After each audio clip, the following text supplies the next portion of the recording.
Automotive enthusiasts have been waiting decades for the return of the Ford Bronco, and despite a global pandemic, that day is finally here. The Bronco is back. This is the 2021 Ford Bronco, and it is smarter, more powerful, and more capable than ever before, and that's just what Ford is going to need to take on the Jeep Wrangler. I'm here at Hollyoaks Off-Road Park, just north of Detroit, and this is our first look at the all-new 2021 Ford Bronco. Ford won't come right out and say it, but it seems pretty clear just by looking at the Bronco that its main goal in life is to kill the Jeep Wrangler with the same combination of off-road capability and functionality that established it as a must-have companion in the 1960s. And to do that, Ford studied off-roaders hard. It looked for so-called pain points among owners, inconveniences or undesirable situations that, for one reason or another, vehicles forced on their owners. And like a veteran boxer targeting a rival's weakness, engineers and designers beat these pain points to a pulp to not only make the reborn Bronco capable, but to make accessing that capability convenient. Ford will offer the Bronco with a choice of two engines. The volume engine will likely be a turbocharged 2.3-liter four-cylinder, while customers will also be able to snag certain trims with a twin turbocharged 2.7-liter V6. But here's the rub. The 2.3-liter is the only way to get a manual transmission, in this case a Getrag-sourced 7-speed manual with a crawler gear. Both engines, though, will be available with Ford's excellent 10-speed automatic as an option. Going with a 4-pot to get the manual transmission is hardly a sacrifice, though. It produces an estimated 270 horsepower and 310 pound-feet of torque to the V6's 310 horsepower and 400 pound-feet. And if that's not enough, the rumor mill is running rampant with reports of more powerful Broncos on the way. But the Bronco isn't just a model, it's a family now, and that includes the Bronco Sport, a new compact crossover that shares its modular front-wheel drive platform with the Ford Escape. Ford says that while the Bronco Sport is capable, customers will rely on its abilities to get to a destination.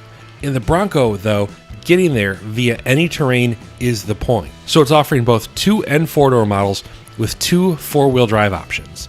The base is a part-time 4-wheel drive system with a 2-speed shift-on-the-fly transfer case and a 272-to-1 low-range gear. The optional setup offers a 4A mode for on-demand 4-high engagement, while its 2-speed electromechanical transfer case features a 306-to-1 low-range reduction gear. Complementing that hardware are standard Dana 44 axles with available front and rear locking differentials and a high-performance off-road stability system, or HOS for short, that pairs Bilstein shocks with an independent front suspension and a 5-link rear axle. The crawl ratio extends from 57.2 to 1 with the automatic transmission and the base 4-wheel drive system to 94.8 to 1 with the 7-speed stick and electromechanical transfer case. There are electronic disconnecting sway bars too that allow owners to make changes even while the suspension is under load. The smallest tire you can get on a Bronco is 30-inch rubber on 16-inch wheels, although the Bronco holds the record as the first production vehicle to offer 35-inch rubber from the factory.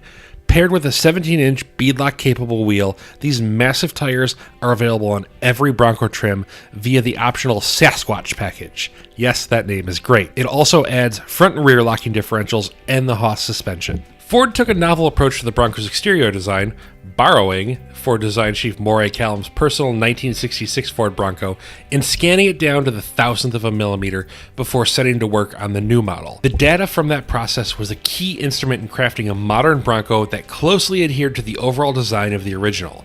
This is a remarkably handsome off-roader that perfectly captures the character of the original in a modern way. Single-piece taillights, round headlights, a square grille, and even little bits at the corner of the hood all harken back to the original, but those lights are more powerful. Tips at the corner of the hood double as tie-down straps, and all 3 grille designs are much more expressive than the original.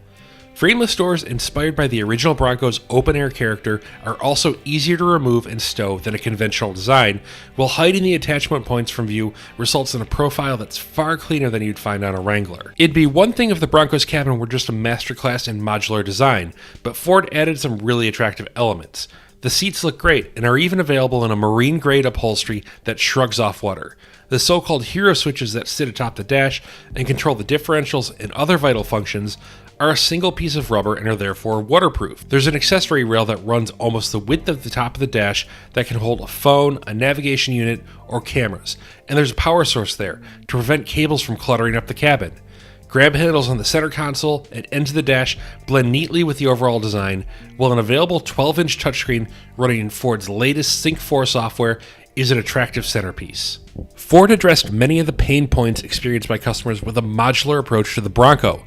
Not only can owners remove the frameless doors and roof, just like they can on a Jeep, they can pull the wheel arches off, remove the end caps of the front and rear bumper, ditch the front grille, and even yank off the fenders with just a few minutes of work. The doors even stow in the trunk, so there's no need to abandon them at the trailhead or in your garage. Across the car, there are screws with Bronco stamped on the head, indicating an item that owners can remove and replace with a different one. Complementing this approach is a massive accessory catalog, all of which is backed by Ford's standard warranty.